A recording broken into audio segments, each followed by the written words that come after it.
अभी शादी के 6 महीना ही हुए थे कि रीमा के साथ मारपीट की जाने लगी थी। एक दिन घरेलू मारपीट, शारीरिक एवं मानसिक प्रताड़ना तथा जानलेवा हमले के पश्चात रात को जैसे तैसे रीमा अपने घर मायके पहुंची और रोते रोते माँ बाप को अपने साथ हुई अत्याचार को बताया। माता पिता ने जैसे तैसे अपनी बिटिया को समझाया और निर्णय लिया कि उनकी बेटी के साथ यह जो घटना घटी है उसकी सूचना तुरंत अपने सबसे बड़े बेटे आनंद को दी, जो कि एक सरकारी ऑफिसर था तथा अपनी पत्नी दिव्या तथा बेटी सालू के साथ इसी शहर में रहता था।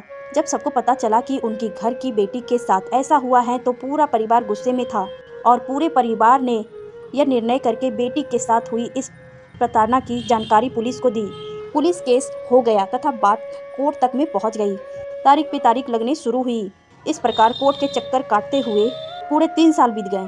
शुरू में तो परिवार में बेटी को न्याय दिलाने के लिए आतुरता से काम कर रहा था, पर अब उनके हौसले भी टूटने लगे थे। माँ बाप भाई सब अपने अपने काम में व्यस्त हो चले थे। दोनों भाइयों की शादी भी हो गई। अब 3 भाई भाभी और बच्चे के साथ रीमा भी इसी घर में थी। भाई भी अपनी घर गृहस्थी में लगभग व्यस्त हो गए थे। अब रीमा को कोर्ट की तारीख पर भी अकेले ही जाना पड़ता था। जो रीमा पूरे परिवार को जान से भी प्यारी थी, अब वही रीमा सभी को बोझ लगने लगी थी। कोई उसका काम करता तो 4 बात सुना देता। भाइयों को भी अब रीमा एक टक नहीं सुहाती थी। वह हर रोज रीमा को किसी न किसी बात पर ताने देती। इसी वजह से घर में हर रोज झगड़ा होने लगा। इस कारण पिता का व्यवहार भी रीमा के प्रति अब रूखा सा होने लगा था। अब तो रीमा के भाई भी उसको बात पर डांटने फटकारने लगे थे। इन सब बातों से रीमा अपने आप को अपमानित महसूस करने लगी थी। अब रीमा को लगने लगा था कि वह कहीं न कहीं अपने परिवार पर एक बोझ बनती जा रही है। वह बिल्कुल अलग अलग तथा अकेली पड़ चुकी है। उसका करियर भी दांव पर लग चुका था और जो महत्व और प्यार उसको परिवार से मिलना चाहिए वह नहीं मिल रहा है। घर की हर महत्वपूर्ण बात में सबको नज़रअंदाज किया जाने लगा था और उसकी भावनाओं, उसकी तथा इच्छाओं की कोई कद्र नहीं कर रहा था। इन सब बातों को सोचकर रीमा अंदर ही अंदर घुटने लगी थी।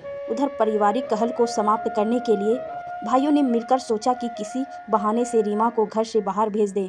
बड़े भाई ने झूठ बोलकर कि रीमा शहर से दूर एक अच्छा कॉलेज है, वहाँ के मालिक चाहते हैं तुम पढ़ाना शुरू करो, बच्चों का भविष्य भी बनेगा, स्कूल को एक अच्छा शिक्षक भी मिलेगा, फिर तुम पढ़ी लिखी हो, अच्छे से मन लगाकर काम करोगी तो तुम भी अपने पैर पे खड़ी भी हो जाओगी। उसने घर से बहुत दूर रीमा को नौकरी दिलवा दी। इस प्रकार कुल मिलाकर 6 साल व्यतीत हो गए।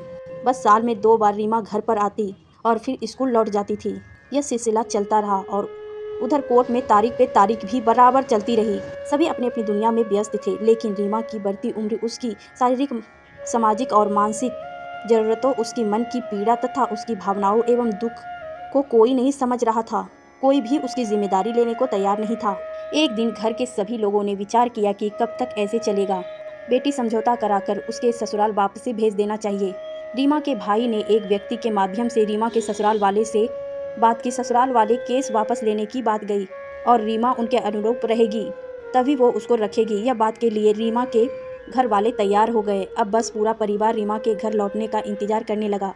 6 महीने बाद जब रीमा घर आई तो वह सफ़र से बहुत थकी हुई थी, सो बिना कुछ खाए पिए सो गई। दूसरे दिन भैया भाभी तथा रीमा के माता पिता उसके अगल बगल बैठ गए तथा रीमा से बातें करनी शुरू कर दी। सभी रीमा का हाल चाल पूछ रहे थे। रीमा भी अपने आप को थोड़ा रिलैक्स महसूस कर रही थी। अचानक रीमा के बड़े भाई साहब ने बताया कि उन्होंने उसके पीछे से उसके ससुराल वाले के साथ समझौता कर केस वापस ले लिया है तथा अब उसको अपने ससुराल जाना होगा। दोनों परिवारों की यही इच्छा है। अपने ही बड़े भाई के मुंह से यह बात सुनकर रीमा एकदम सुन्न हो गई। उसको बहुत बड़ा झटका लगा। सारा अतीत तथा ससुराल पक्ष की सारी परिताड़नाएं उसकी आंखों के सामने घूम गए। आखिर इस बार भी रीना को नज़रअंदाज कर दिया तथा उसकी वेदना को कोई ख्याल नहीं किया गया। इस खास फैसले में भी उसकी हामी भी जरूरी ना समझी गई। यह सोचते सोचते वह अंदर ही अंदर जल रही थी कि मेरे अपने ने मेरे बारे में नहीं सोचा। लेकिन उसने उसी क्षण ससुराल वापसी ना जाने का निर्णय कर लिया। उसने सोचा कि वह जिस नरक से निकल कर आई थी उस नरक में वो दोबारा वापसी नहीं जाएगी, क्योंकि यह उसके आत्मसम्मान की भी बात है, चाहे उसको कुछ भी करना पड़े। लेकिन दूसरे ही पल उसने उसके साथ भाई भाभी, माँ बाप के द्वारा किए गए बर्ताव के बारे में सोचा। रीमा के पास अब और कोई चारा नहीं था। परिवार के सभी लोग रीमा के ससुराल वापसी जाने को लेकर खुश थे। रात के समय सभी भोजन कर अपने अपने कमरों में चले गए। भाई और भाभी अपनी बेटी सालू के साथ नीचे वाले कमरे में सो गए। माता पिता दोनों साथ वाले कमरे में सो गए। रीमा अपने कमरे में ऊपर चली गई। रात के करीब 2 बज चुके थे। परिवार के सारे लोग गहरी नींद में सोए थे। चारों तरफ सन्नाटा छाया हुआ था, लेकिन आज की रात रीमा के लिए बड़ी भारी थी। उसके दुख, वेदना तथा पीड़ा का कोई सहारा न था, क्योंकि उसके मन की बात ना कोई सुनना चाहता था, ना ही कोई सुनने को तैयार था। रात के साथ उसकी बेचैनी बढ़ती जा रही थी। तभी एहसास वह बिस्तर से उठी और उसने अपने टेबल से पेन कागज उठाया और जल्दी जल्दी कुछ लिखने लगी। इसके बाद उसने दबे पांव चुपके से उठकर घर के किसी कमरे में एक रस्सी ली और गले में रस्सी फंसाकर फंदे से झूल गई। सुबह जब उसकी भाभी उसको जगाने ऊपर उसके कमरे में गए तो रीमा को देखकर उसकी चीख निकल गई और वह जोर से रोने लगी। रोने की आवाज़ सुनकर घर के सभी लोग ऊपर आ गए और अपनी ही बेटी का ऐसा मंजर देखकर वहीं बैठ गए।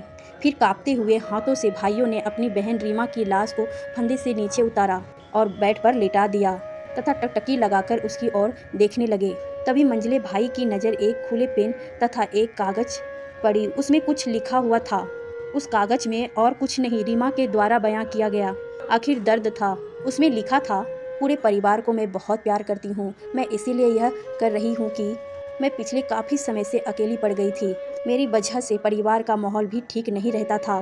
घर में कलह होती थी। मेरी वेदना, पीड़ा, भावना और अकेलापन के दर्द को कोई समझना नहीं चाहता था। कल की घटना के बाद तो मैं बिल्कुल ही टूट गई थी। भाई, बस आप लोग से यही बोलना है कि अगर आप लोगों की बेटियां के साथ यह हो तो ज़रूर आप लोग उनका साथ अंत तक दीजिएगा।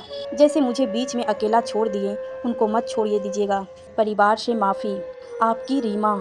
सभी भाई और भाभियों का तुरंत अपनी गलती का एहसास हुआ, लेकिन तब तक बहुत देर हो चुकी थी। माँ बाप अपने आप को अलग दोषी ठहरा रहे थे। सभी रीमा से माफ़ी मांगते हुए एक ही बात सोच रहे थे कि काश हम एक बार भी रीमा बोझ ना समझकर सहारा समझते, तो आज बिटिया जिंदा होती।